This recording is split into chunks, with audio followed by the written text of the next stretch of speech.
കുളിച്ച് റെഡിയായി കഫം തുണിയുമെടുത്തുകൊണ്ട് സ്വന്തം കൈകൊണ്ട് കുടിച്ചിട്ട ഖബറിന്റെ ചാരത്ത് വന്ന് കിടന്നു. അതാ വരുന്നു ഖാബിലുൽ അർവാഹ് മലക്ക് അസ്റായീൽ.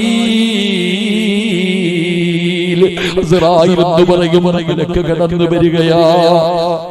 അവിടുന്ന് സലാം പറഞ്ഞുകൊണ്ട് കടന്നു വരികയാണ്. മരിക്കുന്ന ദിവസം നോമ്പുകാരിയാണ്.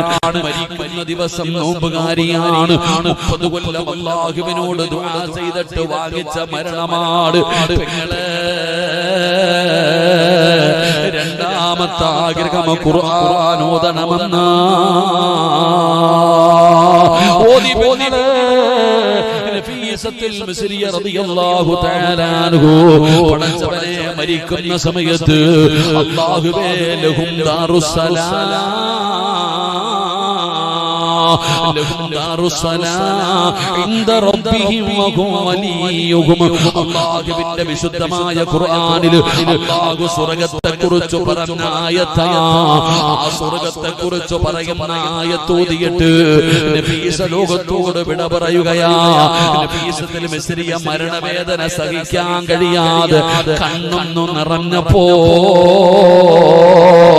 മലക്കുകൾ ചോദിക്കുന്നു, നഫീസ എന്തിനാ കരയുന്നത്?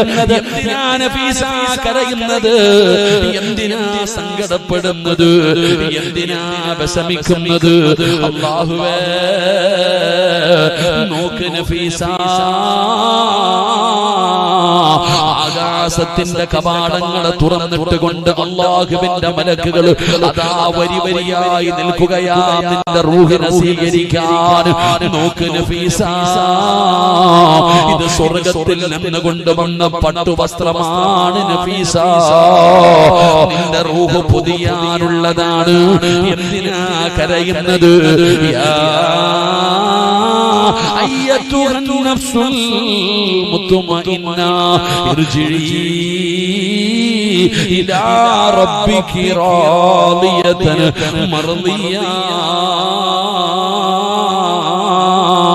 ഫദ്ഖുലി ഫീ ഇബാദി വദ്ഖുലി ജന്നതി. മരിക്കുമ്പോഴും മലക്കുകൾ ഖുർആൻ ഓതണം ബാപ്പാ. മരിക്കുമ്പോഴും മലക്കുകൾ ഖുർആൻ ഓതുന്നത് കേട്ടിട്ട് വേണം മരിക്കാൻ. അതിനാണ് മരണമെന്ന് പറയുന്നത്.